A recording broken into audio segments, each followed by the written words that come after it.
Trolley problems.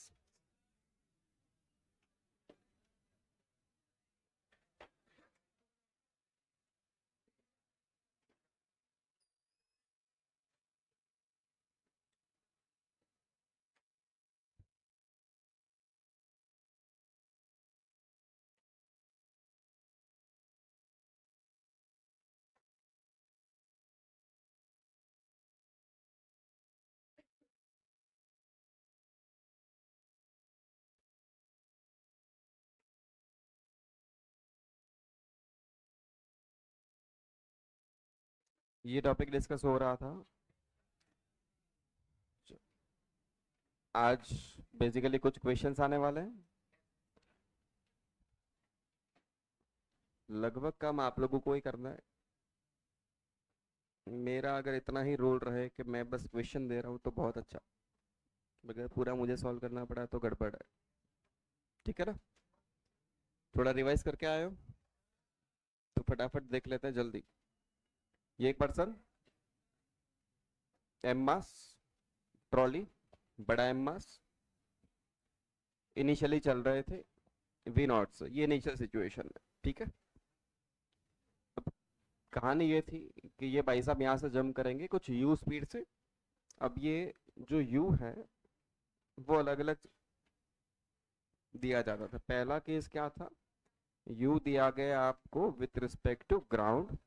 Second case क्या होता है, यू दिया गया आपको with respect to trolley. Before ले लो, चलो बिफोर जंप। और थर्ड, यू दिया जाएगा with respect to trolley again but after jump. ऐसा ही कुछ होता था। चलो पहले की बात करते हैं। अब केस 1 हो, केस 2 हो या केस 3 हो, तीनों केस में इनिशियल मोमेंटम क्या है। ये सरफेस स्मूथ हुआ करती थी, स्मूथ सरफेस। इनिशियल मोमेंटम बोल दो बड़ा प्लस छोटू इंटू वी नॉट। ये इनिशियल मोमेंटम हुआ करता है। क्या यहाँ पर मोमेंटम कंजर्व किया जा सकता है? तो p initial is equal to P final हम कर सकते हैं हमेशा। चलो तो अब कहानी क्या बच जाती है, पी फाइनल कैलकुलेट करो। बट जब मोमेंटम लिखते हैं तब हमें जो वेलोसिटी लिखनी होती है वो कौन सी फ्रेम से लिखेंगे, ग्राउंड फ्रेम से। ठीक है, तो वो अलग अलग है तीनों केस में। अब ये वाला केस फर्स्ट, ये जंप कर रहा है यू से। ये किसके रिस्पेक्ट में, विथ रिस्पेक्ट टू ग्राउंड। ये अपना छोटू है, ये अपना मोटू है। मान लेते हैं जंप करने के बाद जो ट्रॉली की स्पीड आई है वो है v। सो फाइनल मोमेंटम क्या लिखोगे, छोटू m इंटू यू। क्या यहाँ u डायरेक्ट लिखा जा सकता है? हाँ, क्योंकि वो ऑलरेडी ग्राउंड टर्म में ही है। प्लस बड़ा m इंटू वी। क्या vt को v लिख सकते हैं? vt को v लिख सकते हैं, ठीक है लिख सकते हैं। और फाइनली हम मोमेंटम कंजर्व करवा सकते हैं। मतलब p initial is equal to p final. p initial क्या है, बड़ा प्लस छोटा we not is equal to छोटू यू प्लस मोटू वी। तो v का आंसर बड़ा प्लस छोटा we not minus M you divide by बड़ा। सही है। ये आंसर्स क्या हमें याद रखने डायरेक्टली नहीं, हमें प्रोसेस फॉलो करनी है बस। सेकंड केस,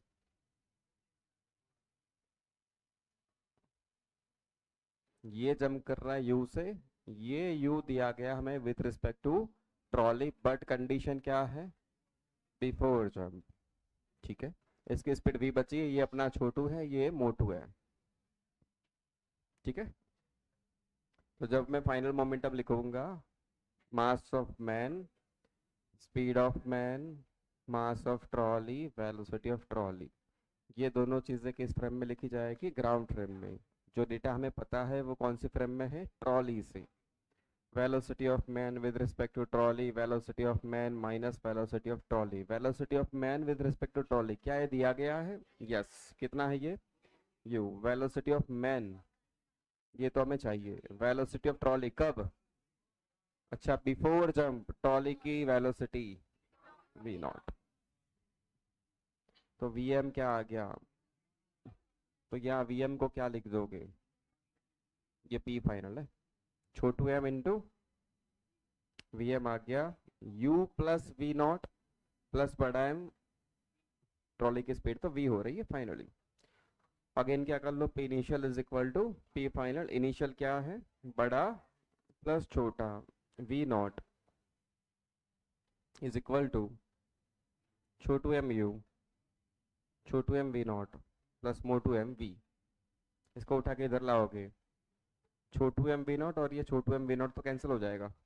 क्या बचा, बड़ा एम वी नॉट माइनस छोटू एम यू डिवाइड बाय मोटू, ये वी आ रहा है। सही है क्या, देख लेना यहाँ कोई गड़बड़ ना करी हो बस। और थर्ड केस क्या हुआ करता था, ये अगेन जंप कर रहा है यू से, यू है विद रिस्पेक्ट टू ट्रॉली, कब की बात हो रही है, आफ्टर की कहानी चल रही है। ये छोटू, ये मोटू, मोटू के पास स्पीड बची वी, पी फाइनल छोटू, स्पीड छोटू की, मोटू स्पीड मोटू की, ठीक है। Okay, V M T, V M minus we T कब लिखोगे, आफ्टर। वी एम टी की वैल्यू तो यू है, वी एम ये तो हमें चाहिए, V T after, after jump speed of trolley V, तो वी एम क्या हो गया, यू प्लस वी, यहाँ लिख दो, छोटू M U plus V plus मोटू M V, M U plus छोटू प्लस मोटू वी, सही है। अब अगेन क्या लगा लो, P initial is equal to P final. Initial क्या था, छोटू प्लस मोटू वी नॉट, फाइनल क्या आ रहा है, छोटू यू प्लस छोटू प्लस मोटू वी। सो फाइनली वी छोटू प्लस मोटू V not minus M U by छोटू प्लस मोटू, सही है, हो गया, याद आ गया क्या था पूरा। ओके, इसमें कोई डाउट नहीं है। अब डेटा ले कुछ क्वेश्चंस कर ले, ठीक है चलो। देखो सबसे पहला सिंपल क्वेश्चन लिखते हैं। छोटू एम दिया गया आपको 60 kg, मास ट्रॉली का दिया गया 10 kg। इनिशियली ये जो लोग चल रहे हैं 10 मीटर पर सेकंड से, ये भी यही दिया था क्या, ये दे दिया था।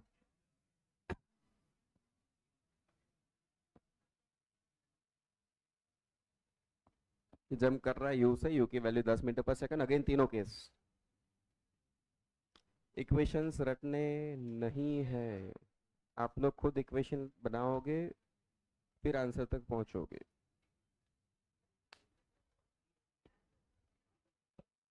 80, इनिशियल 10, जंप भी 10 से हो रहा है, इसका मास 20 है।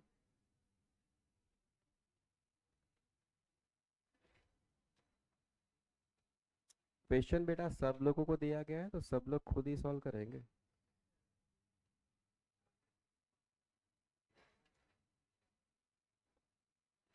बेटा अगर मुझे दिख गया कि तुम यही देख रहे हो कि ये सॉल्व कर ले, फिर मैं कॉपी कर दूंगा, तो तुम्हें मज़ा नहीं आएगा फिर, थोड़ा ध्यान रखो।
तीनों केस।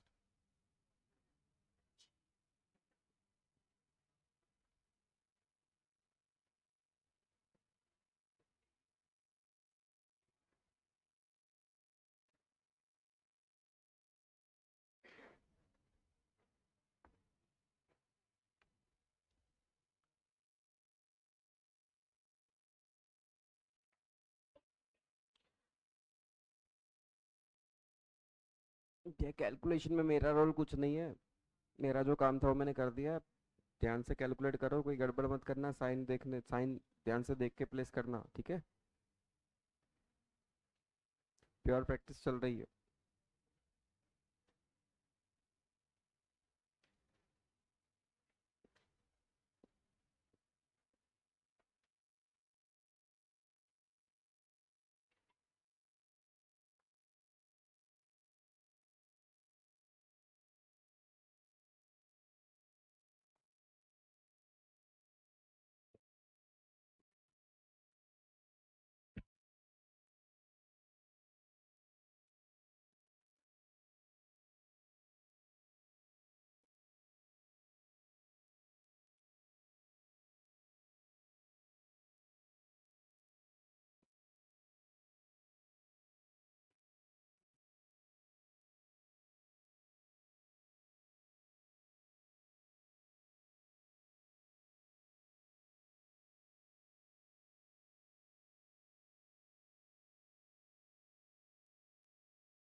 क्या? चलो फिर आओ, जल्दी जल्दी आंसर दो। इनिशियल मोमेंटम बोलो। 80 प्लस 20 इंटू 10, सही है। कितना हो गया? ऐसा यूनिट सिस्टम है, वो लिखते रहना, सब कुछ ऐसा ही में वो लिखते रहोगे, ठीक है ना। ओके चलो, केस वन। यू की value 10 with respect to ground. ये कितने मास का था? 80। ये कितनी वैल्यू है? 10। ये कितने का था? 20। वी मुझे पता करना है। चलो फाइनल बोलो। 80 का 10 से, 20 का वी से, सही है। क्लियर? क्या P initial is equal to P final कर दे? पी इनिशियल कितना है?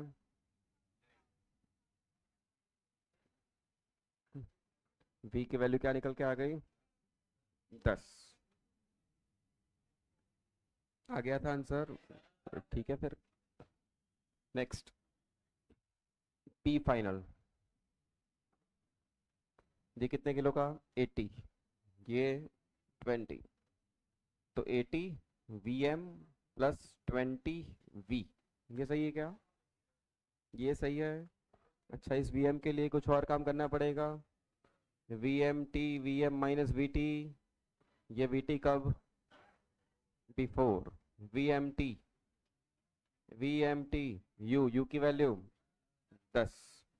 यू की वैल्यू वी एम, ये तो पता करना है। V M t before jump, before jump. ये कितना हो गया? 20। 80 इंटू 20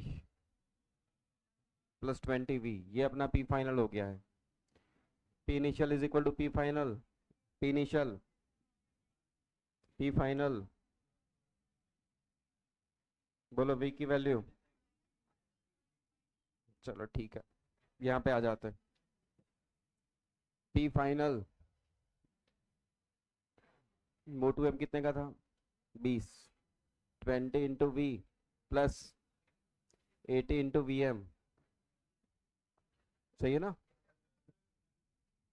चलो v M T, V M minus we t, V M T की वैल्यू मतलब यू की वैल्यू, यू की वैल्यू 10, वी एम ये तो लाना है, वी एम वी टी कब, आफ्टर आफ्टर जब वी, तो वी एम 10 प्लस वी, तो 20 वी प्लस 80, 10 प्लस वी कितना हो गया, 20 वी 80 वी, 100 वी प्लस 500, सही है ना। क्या P initial is equal to P final, initial कितना था 1000, फाइनल कितना है 200, 100। क्या आंसर तक पहुंच गए, सब लोग सही आंसर तक पहुंचे क्या, आगे बढ़े फिर। चलो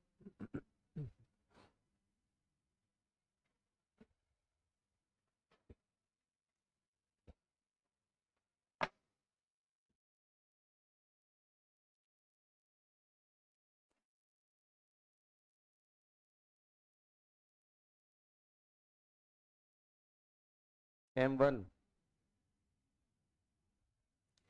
60 के जी, M2 40 के जी, बड़ा M 20 के जी।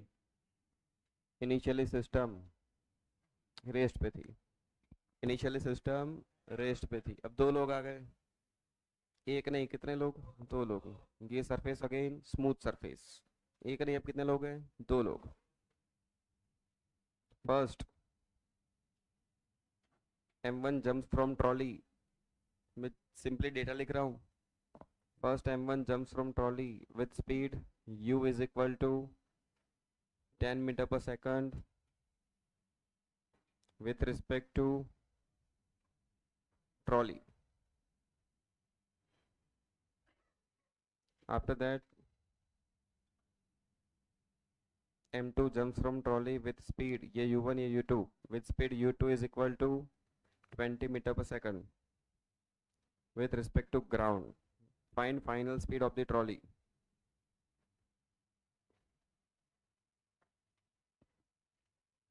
पहले M1 जंप कर रहा है 10 की स्पीड से, स्पीड दी गई विथ रिस्पेक्ट टू ट्रॉली। हाँ, एक और बात, M1 जंप कर रहा है इधर, लिख देना राइट साइड डायग्राम के अकॉर्डिंग, और फिर M2 जंप कर रहा है इधर लेफ्ट साइड डायग्राम के अकॉर्डिंग, डायग्राम के अकॉर्डिंग M1 इधर गया, M2 इधर जंप कर रहा है।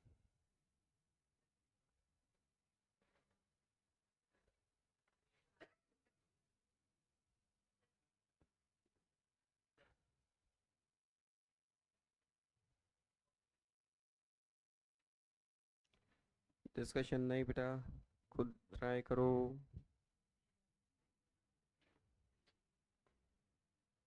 हिंट दे दो, हिंट। दोनों मतलब पहले एक को जंप करवाओ ट्रॉली, और पर्सन टू दोनों अभी वहीं पे है। हाँ, इस केस में फाइनल स्पीड निकाल लो, फिर वो सेकंड वाले के जंप के लिए इनिशियल सिचुएशन बनेगी। पहले एक को जंप करवा दिया, ट्रॉली की स्पीड निकाल ली, V1 कह दो उसे।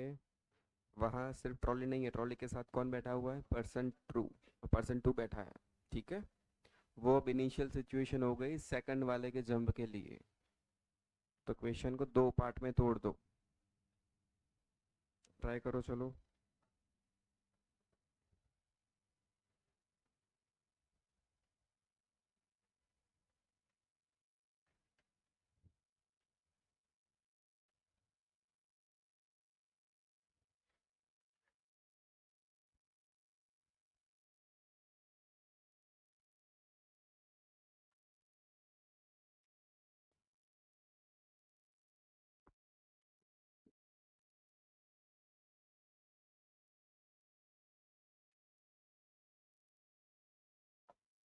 बोलो। ओके।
क्या सॉल्व सॉल्व कर लिया।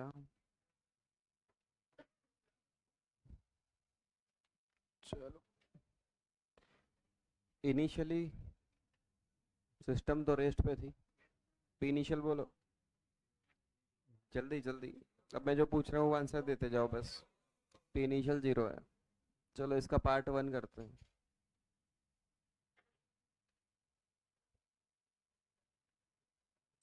पार्ट 1 में किसको जम करवाना है? M1 को। तो ये M1 जम कर रहा है। U की वैल्यू है 10 metre per second with respect to trolley. अच्छा कुछ नहीं लिखा बिफोर या आफ्टर, तो मैं क्या मान लूँ? आफ्टर। ये है विथ रिस्पेक्ट टू ट्रॉली। कब? आफ्टर। ये तो बैठा है अभी।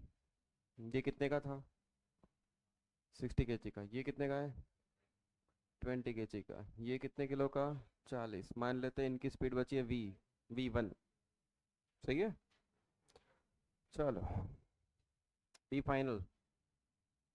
ये दोनों लोग V1 से चल रहे हैं। 40 + 20 V1। 60 V1। भैया ये उसका 60 नहीं है। ये सही है। Plus 60 VM1। ये VM1 का क्या है? VM1 क्या है? Man one with respect to ground. ये नहीं पता हमें। Velocity of M1 with respect to trolley. Velocity of M1 minus velocity of trolley. Velocity of M1 with respect to trolley वो पता है 10। आफ्टर जंप है तो ये VT की वैल्यू कौन सी लोगे? आफ्टर वाली। VM1 नहीं पता। VT after jump. After jump. After jump V1। तो VM1 क्या आ गया? 10 + V1। 60 V1 + 60 VM1 10 + V1। 60 V1 60 V1 120 V1 + 600। P initial is equal to P initial क्या था? 0। P फाइनल क्या है? बोलो V1 क्या आ रहा है? -600/120 -5। माइनस का मतलब क्या हुआ? अब सेकंड वाले के लिए अब क्वेश्चन का क्या स्टार्ट हो गया? पार्ट 2। ये इधर जा रहा है और ये इधर जंप करने वाला है। ये सिचुएशन है। 20 किलो 40 किलो। अब ये जंप करेगा। इसने जंप कर दिया इधर। कितनी स्पीड से कर रहा है ये? 20 से। 40 किलो का था। मान लेते हैं फाइनल स्पीड V बची है, वो मुझे चाहिए। और ये 20 kg का था। ये 20 विथ रिस्पेक्ट टू ग्राउंड है। यहाँ तक पहुँचे थे। यहाँ तक पहुँचे थे। चलो बोलो। अब सेकंड पार्ट के लिए इनिशियल सिचुएशन तो अब ये है। बोल पार्ट 2 के लिए इनिशियल मोमेंटम 40 + 20 एंड -5। कितना हो गया? कितना हो गया ये? -300। ऐसा ही में है सब कुछ ठीक है। चलो P फाइनल मोटू M 20 V स्पीड से प्लस छोटू M अपना 40 का। इधर जंप कर रहा है 20 से -20। मैं क्या सीधा 20 प्लेस कर सकता हूँ? क्यों? ग्राउंड सही तो है, क्यों नहीं कर सकते? अरे 20 ग्राउंड सही तो है। तो मैन की तो प्लेस करी है मैंने। ये गलत है क्या? ये भगवान। मास स्पीड वेलोसिटी मैन बड़ा मास वेलोसिटी ट्रॉली। पर्सन का मास 40 का -20। ट्रॉली का मास 20। ट्रॉली की स्पीड V। 20 वैल्यू ग्राउंड से ही तो है। ठीक है, अब P initial is equal to, बोलो अभी इनिशियल क्या था, -300, और फाइनल क्या हुआ है,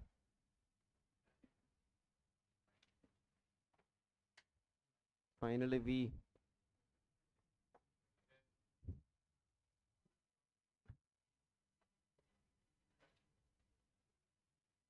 ट्वेंटी फाइव। कितने लोगों का आंसर आया था? ठीक है फिर,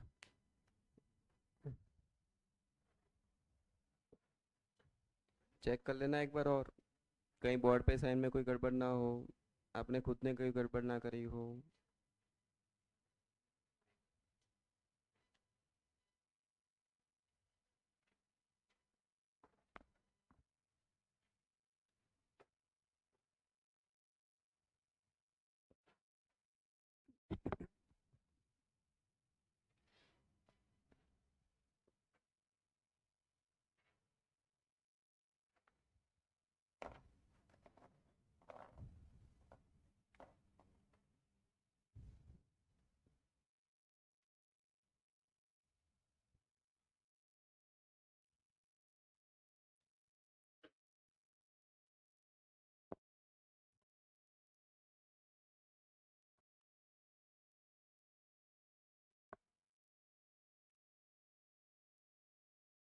डन।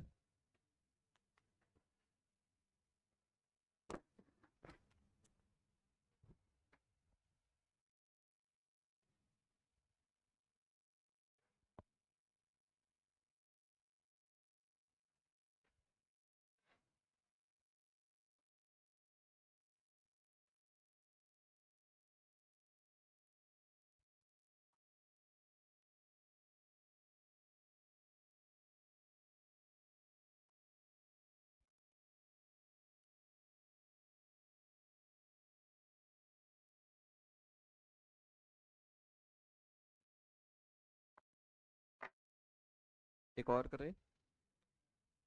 ओके।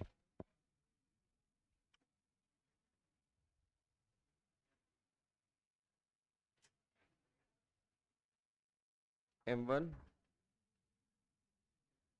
70, M2 50, बड़ा M 20, V initial 10। System initially चल रही थी 10 से।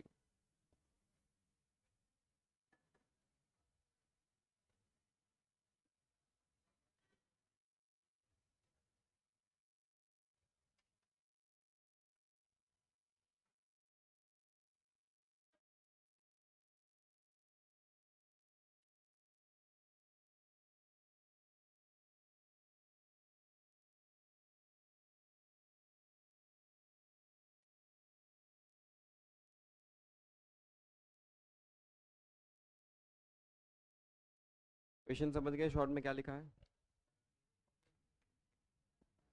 भैया क्वेश्चन समझ में आ गया क्या लिखा है? पहले M1 जंप कर रहा है, जंप करने के लिए स्पीड दी गई 10 मीटर पर सेकंड। अच्छा, M1 इधर जंप कर रहा है और ये इस तरफ जंप करेगा।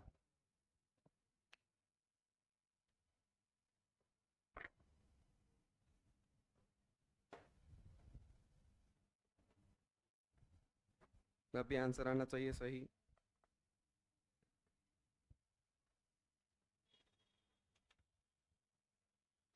सब लोगों से क्वेश्चन होना चाहिए।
आ गया?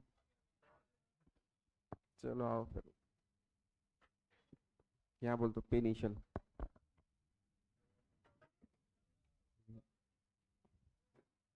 50 20 70 plus 70, 140 into 10 in S I. ये सही है? चलो ठीक है। अब जम कर रहा है, ये जम कर रहा है कितने का? 70 का। कितने से जम कर रहा है? u1 की value 10 with respect to trolley. कुछ नहीं है तो क्या मान के चलेंगे? आफ्टर। ठीक है, ये यहीं पे है अभी। ये 50 का है, 20 का। स्पीड v 1 कह देते हैं। बोलो पी फाइनल। ये दोनों तो अभी साथ है ना, तो 50 प्लस 20 70 v1 प्लस पर्सन 70 का vm1। ये vm1 मुझे नहीं पता।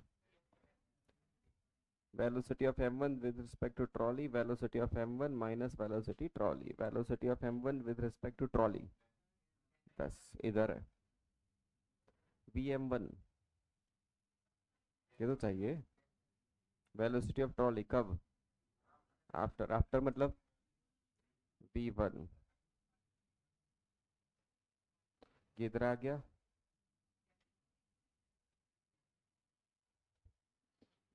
70 v1, 70 10 प्लस v1 कितना हो गया? 140 v1 प्लस इतना। ये सही है? चलो P initial is equal to P final. P initial, P final, ये कितना बच गया? तो वी क्या आ गया?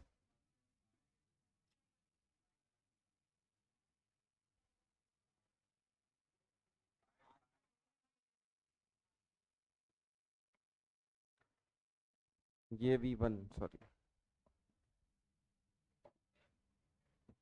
अब पार्ट टू। ओ, कितने का? 20। ये कितने का? 50। कितने से जा रहा है? v1 5 से। बोलो पी इनिशियल। ये सही है? अब जम कर रहा हूँ, इधर जा रहा है कितनी स्पीड से? 20। अच्छा, क्या ये विथ रिस्पेक्ट टू ग्राउंड है? सही है, चलो।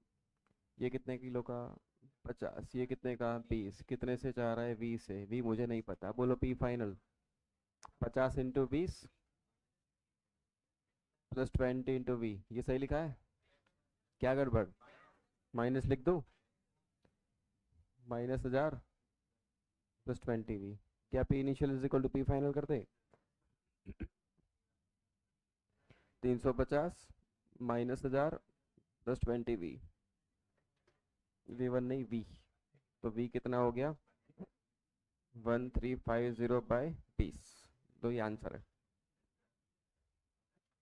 आ गया था? Okay.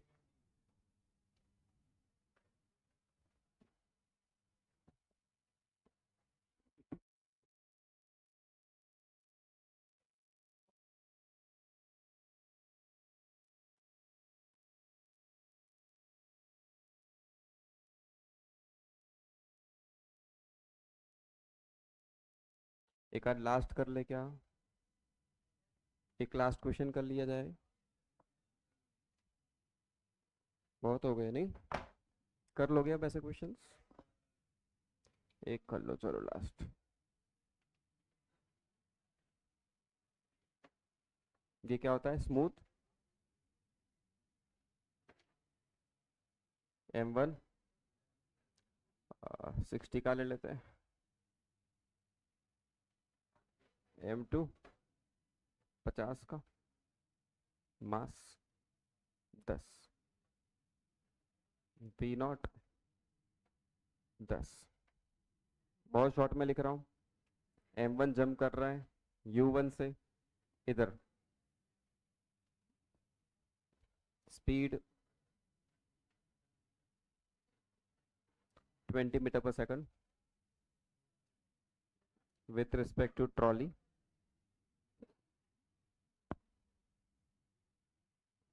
After that, M2 jumps from the trolley with speed 10 meter per second, which is with respect to trolley before jump.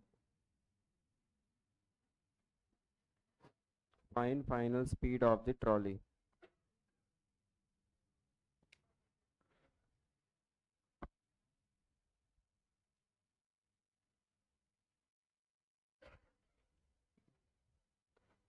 अब आई थिंक समझ चुके हो कि इक्वेशंस रटने से कोई फायदा नहीं होगा.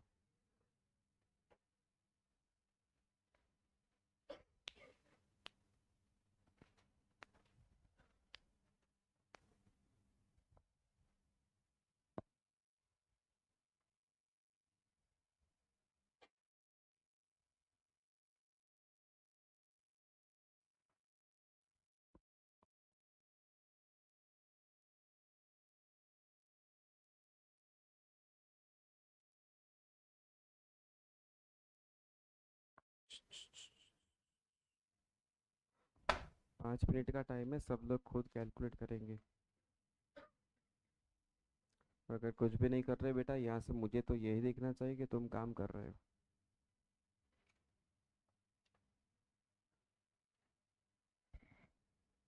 क्यों अपने इंप्रेशन फालतू में ख़राब करना है? घर पे कैसे इंप्रेशन मैनेज करके रखा? हाँ, एक्टर तो बढ़िया हो आप लोग.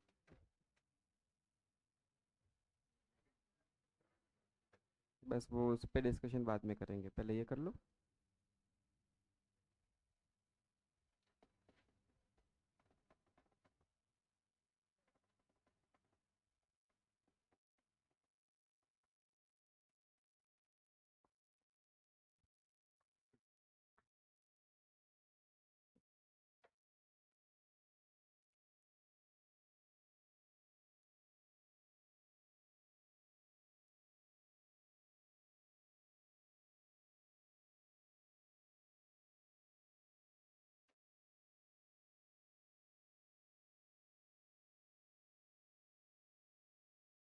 बेटा कोई डिस्कशन नहीं, खुद ट्राई करो. आप लोग क्या चाहते हो, मैं ये सारे क्वेश्चंस प्रैक्टिस करवाना बंद कर दूं?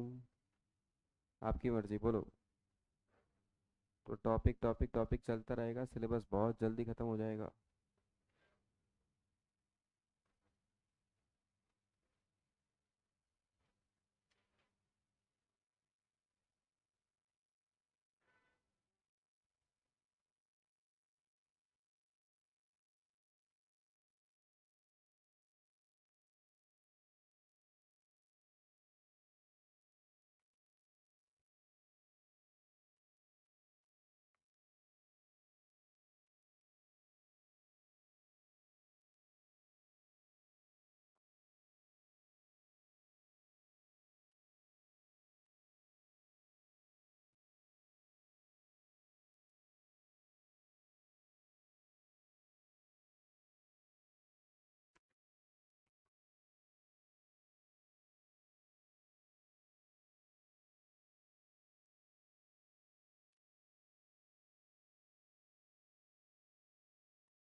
बोलो, इनिशियल बोलो, initial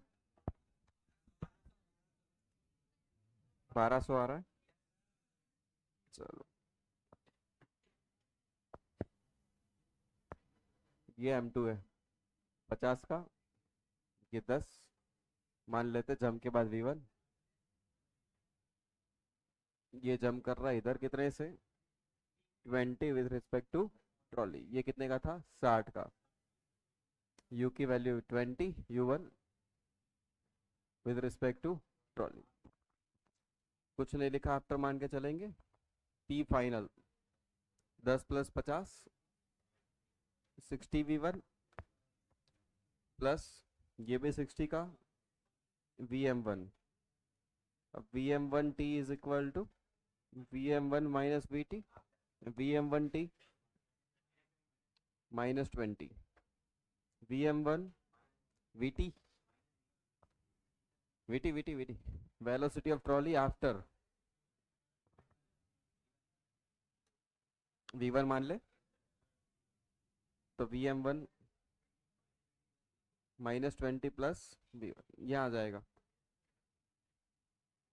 60 V1 plus 60 VM1 minus 20 plus V1, 60 V1 60 V1 120 V1 minus 1200। पहले भी कितना था, 1200। P इनिशियल P फाइनल कर दो, 1200 1200 इधर आ गया, V1 20 आ गया। मतलब अब ट्रॉली की स्पीड कितनी हो चुकी है, 20 प्लस आई है ना, प्लस मतलब इधर। देख तूने कोई गड़बड़ करी होगी ना, तो शायद दिखेगा कि हाँ आंसर नहीं मैच कर रहा है। देख पहले ऑलरेडी इधर स्पीड थी 10, अब ये इधर जंप करेगा तो ट्रॉली को धक्का है तो इधर लगेगा ना, तो स्पीड इंक्रीज होनी चाहिए। 10 थी 20 हो गई, ठीक है। ओके आगे बढ़े फिर। अब पहले सिस्टम में दो लोग थे, 10 kg और ये कितने का था, 50 kg, और ये लोग इधर चल रहे थे कितने से, 20 से, राइट। तो अभी इनिशियल मोमेंटम कितना था, 60-20 1200। अब जंप करवा दो, इसको जंप करवाए, इधर कितनी स्पीड से कर रहा है ये, 10। U2 है 10 metre per second with respect to क्या है, ट्रॉली है, आफ्टर बिफोर, बिफोर है। ये कितने का था, 50, ये कितने का, 10। तो चलो P फाइनल बोलो बच्चा, फाइनल V है, तो 10V प्लस 50 VM2 सही है। VM2 के लिए बोलो, VM2T, VM minus VT, VT कब, V4, VM2T 10 प्लस ना VM2 minus VT before, before मतलब ये 20, कितना हो गया, 30। 10V प्लस 50 30 1500 हो गया ये। P initial is equal to P final 1200 10V plus 1500, बोलो V की वैल्यू -30। नहीं समझ में आया यार, पक्का आ गया, चलो ठीक है फिर कर लोगे बेसिक क्वेश्चंस।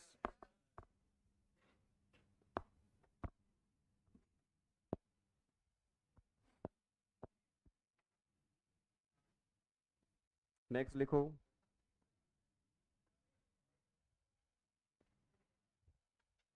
थोड़े से अलग वैरायटी के क्वेश्चन अब।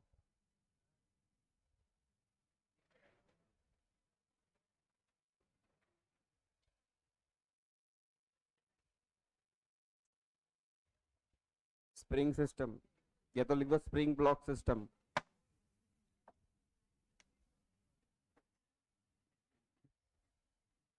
स्प्रिंग ब्लॉक लिख दो, स्प्रिंग लिख दो, स्प्रिंग मास सिस्टम लिख दो, जो आपकी मर्जी है, ठीक है।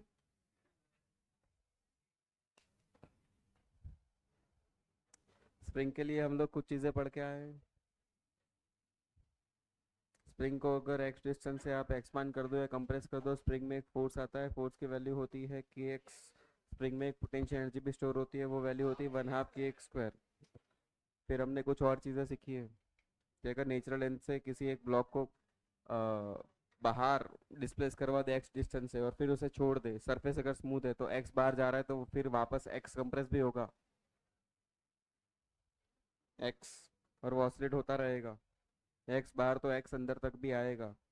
स्पीड कैसे बढ़ेगी, एक्सेलरेशन कैसे लगेगा, एक्सेलरेशन इंक्रीज होगा डिक्रीज होगा, सब हमें पता है, सब कुछ हमने किया हुआ है, मैं मान के चल रहा हूँ।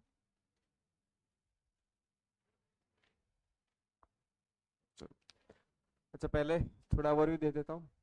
ऐसे सिस्टम में क्वेश्चंस किस टाइप्स के होते हैं। तो बेसिकली मोटा मोटा अगर हम डिवाइड करें तो 3 टाइप के क्वेश्चंस हैं।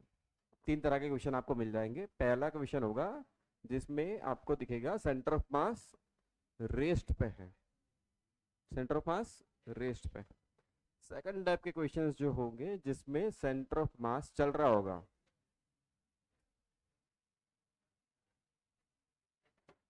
With constant velocity, moving with constant velocity. And third type के होंगे जिसमें सेंटर ऑफ मास एक्सेलरेटेड होगा। कैसा होगा? Centre of mass is accelerated.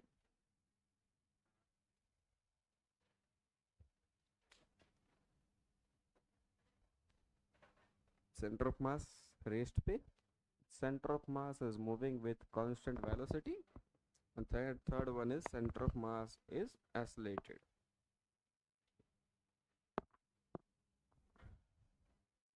System कुछ ऐसी होगी,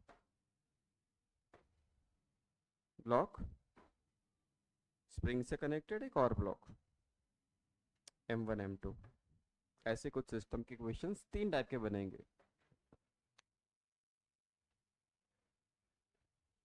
हो गया? बेसिक लिख दिया। कितने टाइप के क्वेश्चन बनेंगे, हम 1 बाय 1 हर एक को हम धीरे धीरे एनालाइज करने की बात करते हैं। तो देखते हैं कि सॉल्व कैसे करें क्वेश्चंस को, क्या क्या चीज़ें अंदर पूछी जा सकती है, सॉल्व करने का तरीका क्या होगा। चलो, तो अभी तो मैं आपको बता रहा हूँ, मैं इस टाइप के प्रॉब्लम की अब बात करने वाला हूँ जिसमें सेंटर ऑफ मास रेस्ट पे रहेगा। बट अगर एग्जाम में क्वेश्चन आ गया तो क्वेश्चन देख के पहले हमें डिसाइड करना पड़ेगा कि 3 में से कौन से टाइप का क्वेश्चन आया है। अभी तो मैं बता रहा हूँ क्योंकि पहली बार सीख रहे हैं। अभी सेंटर ऑफ मास कैसा रहने वाला है, रेस्ट पे। एग्जाम में ये क्वेश्चन कह के थोड़ी आएगा कि सेंटर ऑफ मास रेस्ट पे है। वो तो सिचुएशन देख के आपको समझ में आना चाहिए कि सेंटर ऑफ मास रेस्ट पे रह रहा है। चलो, एक सिचुएशन लेते हैं। 2 ब्लॉक, एक का मास M1, स्प्रिंग इसका मास है M2, सरफेस पर है, स्मूथ सरफेस,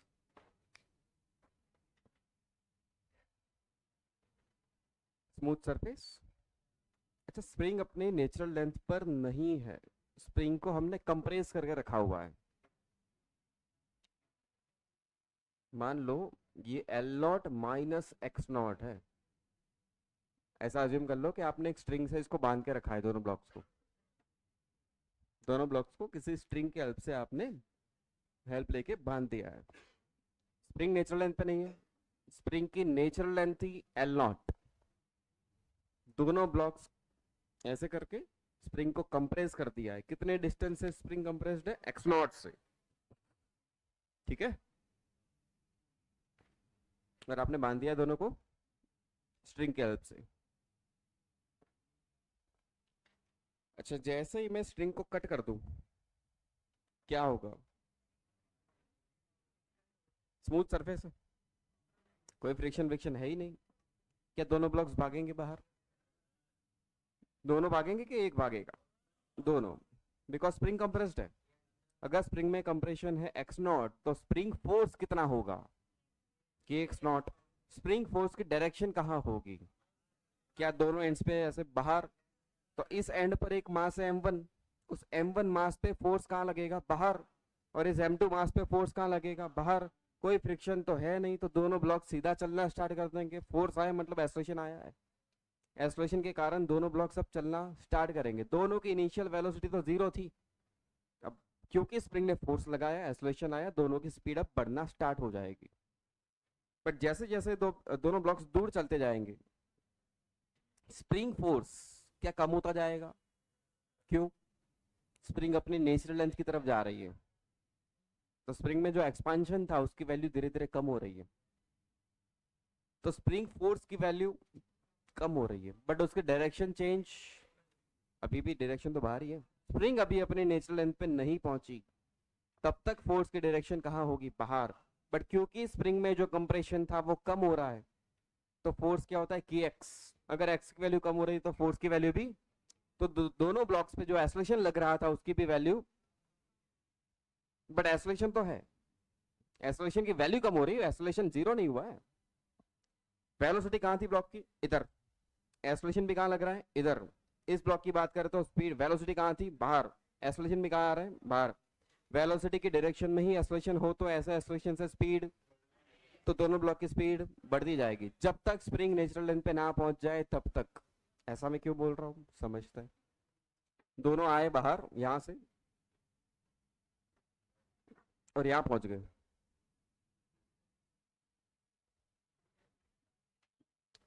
ये मान लो नेचुरल लेंथ है,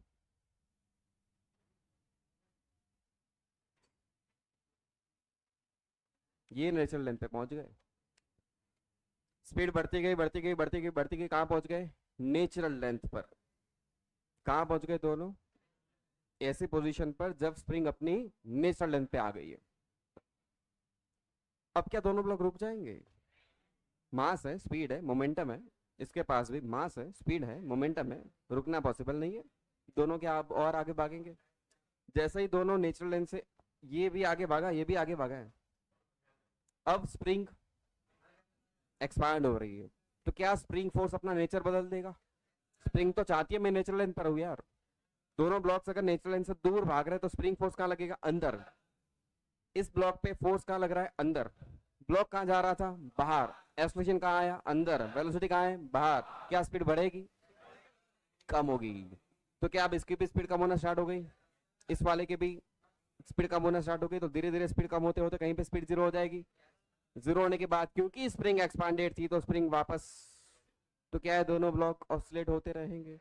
पहले एक ऑसिलेशन की हमने कभी किसी जमाने में बात करी थी, अब दोनों आगे एक साथ ऑसिलेट हो रहे हैं। ये क्लियर है? मोशन किस टाइप की हो रही है, ये क्लियरिटी है क्या? कितना समझ में आया है? चलो धीरे धीरे और बातें करते हैं, और कुछ काम की बातें कर लेते हैं। अब क्वेश्चन क्या पूछा जाएगा? मान ले मैं आपको पूछ दूं कि दोनों ब्लॉक्स कितना चले हैं, ये x2 चला नेचुरल लेंथ पे पहुंचने में, ये भाई साहब x1 चले, क्या नेचुरल लेंथ पे पहुंच के इसकी स्पीड जीरो हो रहा है, होती है? नेचुरल लेंथ पे पहुंचते ही तो इसकी स्पीड क्या जीरो हो जाती है? नहीं, इसकी कुछ स्पीड होगी v1, इसके भी कुछ स्पीड होगी v2, तो मैं बस अब तुम्हें वही पूछ रहा हूँ, x1 and x2, v1 and v2, speed of the blocks when spring achieves its natural length and compression या तो expansion, दोनों ब्लॉक्स के। इसको कहते हैं generally amplitude of the oscillations. ऐसे वर्ड्स हम एसएचएम में पढ़ेंगे, अभी तो मैंने आपको डायग्राम में बता दिया, x1 x2 की वैल्यू पूछी गई है और v1 v2 की वैल्यू आपको पूछी गई। अच्छा, कितनी वैल्यू टोटल पूछी है? चार। तो चार चीजें लाने के लिए मेरे पास कितने इक्वेशंस होने चाहिए? चार चीजें लाने के लिए कितने इक्वेशंस होने चाहिए? टोटल चार इक्वेशन होने चाहिए यार। कितने होने चाहिए? चार। अब 2-3 मिनट आराम से सोचो कि चार इक्वेशंस हम कैसे बना सकते हैं यहाँ पर, डिस्कशन नहीं। बेटा सुन, चारों इक्वेशन समझ में आए तभी आंसर दो। एक बोल रहे हैं फिर दूसरा बोल रहे हैं, फिर चारों आ जाए माइंड में, क्लिक कर जाए और फिर आप समझ में आए कि अच्छा इनको आपस में सॉल्व करके इन चार की वैल्यू में कैसे निकाल लूं, तब बोलो।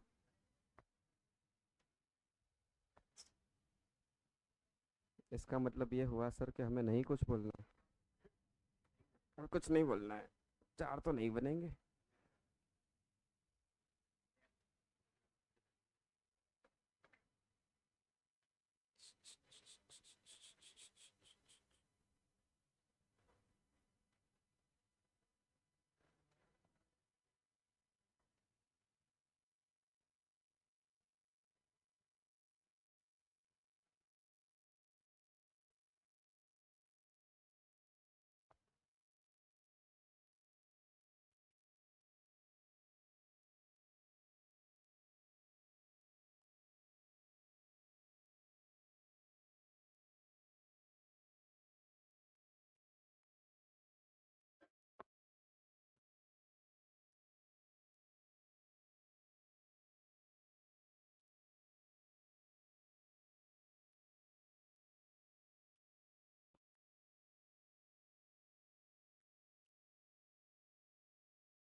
ब्रेक लगा दो।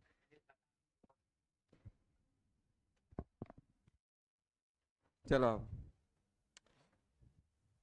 और कुछ चीजें मैं पूछ रहा हूँ इसका।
आओ इधर। क्या इनिशियली स्प्रिंग कंप्रेस्ड है? क्या स्प्रिंग में कोई फोर्स होगा? स्प्रिंग फोर्स की वैल्यू कितनी होगी? के एक्स नॉट, यहाँ पर के एक्स नॉट, या तो किसी भी कंप्रेशन पर एक्स नॉट की जगह जब भी ये ब्लॉक्स बाहर जा रहा है तब मान लेते हैं कंप्रेशन कोई एक्स है, तब स्प्रिंग फोर्स कितना होगा? के एक्स। अच्छा वो फोर्स दोनों ब्लॉक पे लग रहा है, इस पे फोर्स कहाँ लग रहा है? इधर। इस पे फोर्स कहाँ लग रहा है? इधर। दोनों फोर्स की वैल्यू, दोनों फोर्स की वैल्यू, दोनों फोर्स की वैल्यू सेम है, के x. Direction, direction F net, F net zero, net force on this system zero, के एफ नेट जीरो तो एसीएम तो वीसीएम। अच्छा क्या इनिशियली सिस्टम रेस्ट पे थी? इनिशियली इसकी स्पीड, इनिशियली इसकी भी स्पीड, तो इनिशियली वीसीएम। जल्दी बोलो, वापस स्टार्ट करते हैं। F net ACM VCM, initial speed block की, इस ब्लॉक की इनिशियल स्पीड, तो initially VCM, initially VCM, VCM constant, मतलब पहले अगर वीसीएम जीरो था तो बाद में भी वीसीएम, मतलब centre of mass is at rest.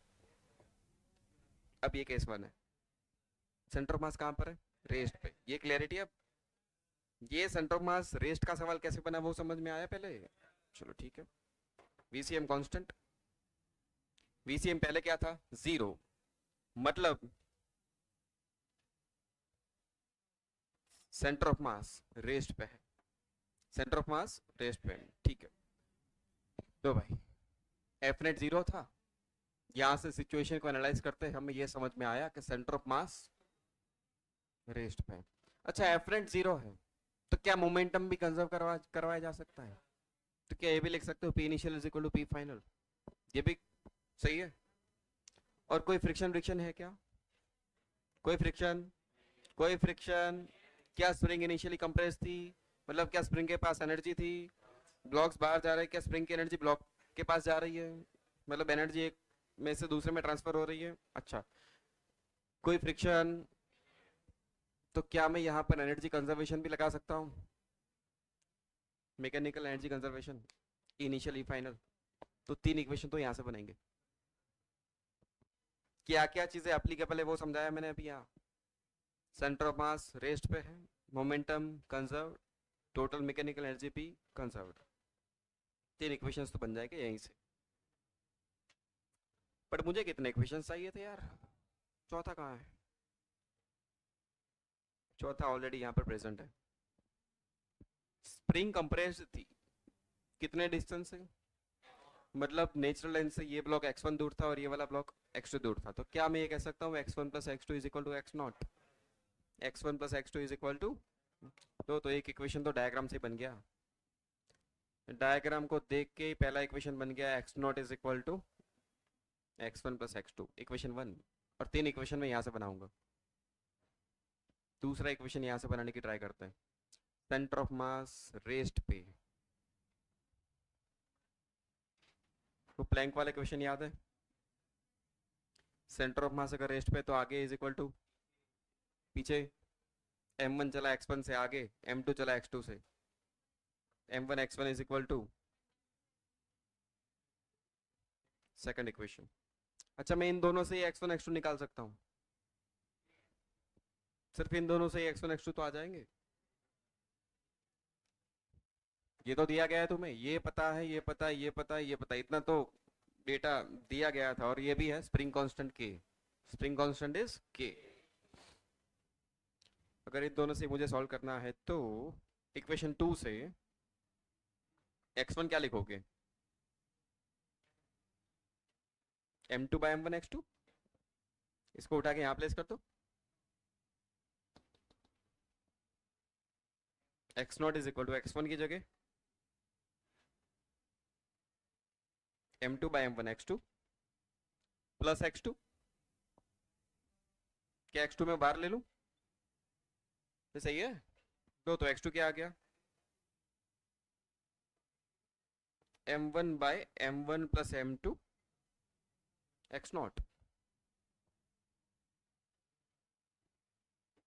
अगर तुम यहां से x2 को सब्जेक्ट बना देते तो x2 क्या आ जाता,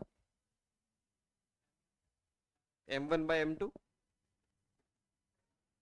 x1, और x2 की वैल्यू यहां डाल दे, तो x0 क्या आ गया, x1 प्लस x2 की जगह ये वाला m1 बाय m2 x1, तो ये x1 बाहर, अंदर क्या बच गया, m1 plus m2 bye m1, तो लो x1 क्या आ गया, m1 bye m1 plus m2 x0। दोनों सेम कैसे आ गए, कहाँ गड़बड़ है, ये m2 है।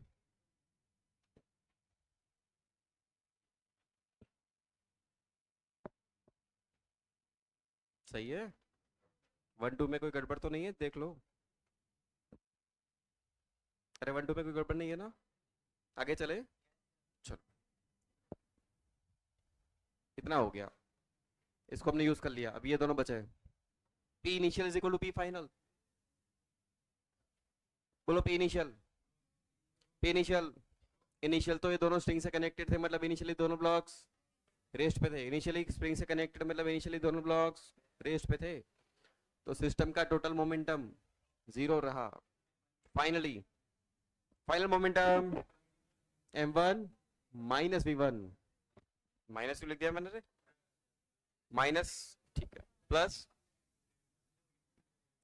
तो एक इक्वेशन मिल गया मुझे, m1 v1 is equal to m2 v2। तीसरा इक्वेशन मान ले, and fourth E initial is equal to E final. Initial ये ब्लॉक रेस्ट पे काइनेटिक एनर्जी, ये ब्लॉक पे रेस्ट पे kinetic energy, spring compressed potential energy 1/2 k x0 square. ये block finally जब नेचुरल लेंथ पे पहुंच गए तब इसके पास स्पीड आई v1, मतलब kinetic energy final 1/2 m1 v1 square, final energy इसकी 1/2 m2 v2 square. Spring natural length पे आ गई है, ये नेचुरल लेंथ है भैया L0, तो स्प्रिंग में एनर्जी जीरो हो गई. So final energy of the system half m1 v1 square plus half m2 v2 square. Initial energy of the system 1/2 k x not square. Final energy half m1 v1 square plus half m2 v2 square.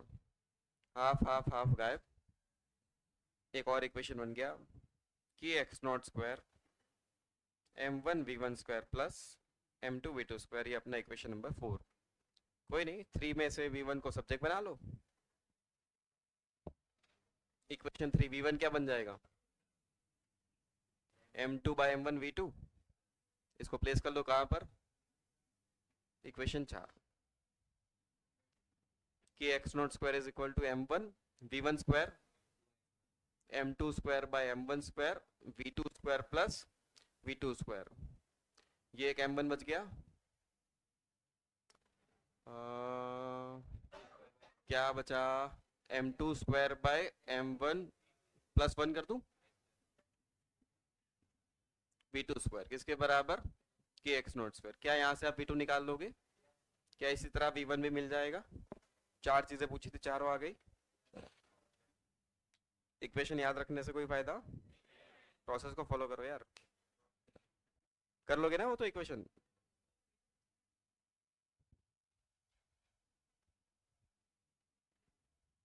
रुको, लिखना बंद करो.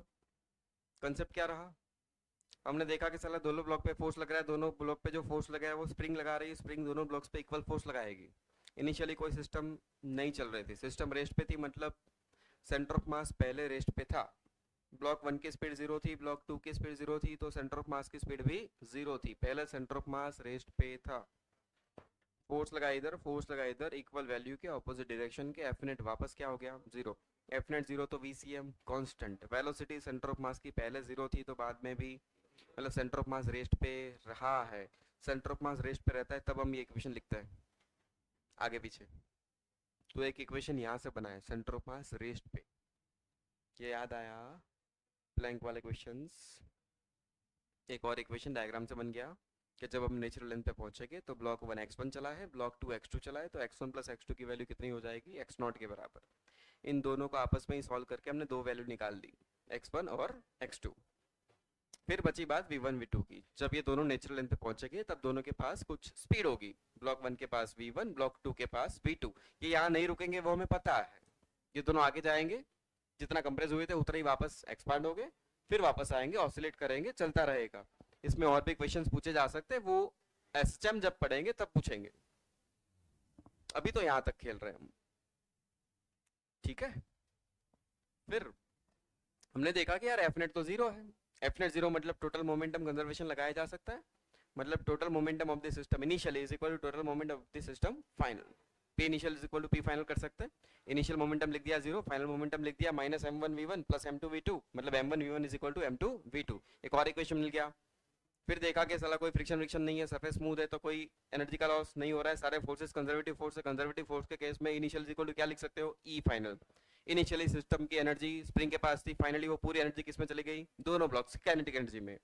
तो initially spring की energy 1/2 के x not square वो किस में गई? दोनों ब्लॉक की काइनेटिक एनर्जी में. 1/2 m1 v1 square plus 1/2 m2. ये दो और इक्वेशन बन गए. किसी एक में से v1 को सब्जेक्ट बनाओ, दूसरे में प्लेस कर दो, फिर v2 को सब्जेक्ट बनाओ, अगेन फोर्थ में प्लेस कर दो, v1 v2 आ जाएगा. ठीक है. आया कि गया पूरा? अब बिना बोर्ड पे देख लिखो. कहाँ पर आया है ना m2? अच्छा m2 गायब हो गया था. m2 v2 स्क्वायर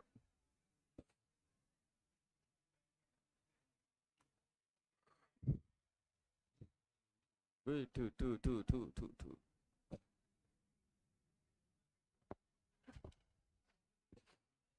वहां से v1 v2 निकाल लेना. अगेन क्या इक्वेशन याद रखने वाला इक्वेशन है, तभी नहीं निकाल रहा मैं. इतना तो कर ही लोगे.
ये वाला ब्लॉक 1, ये वाला block 2। Initial spring compressed, compression दिया गया x not, natural length L not, natural length L not.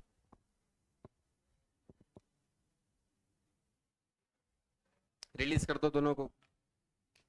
Release करते ही दोनों ब्लॉक नेचुरल लेंथ पे पहुंचेंगे। नेचुरल लेंथ पे पहुंचे तब x1 कितना, x2 कितना, ब्लॉक 1 की स्पीड v1, ब्लॉक 2 की स्पीड v2।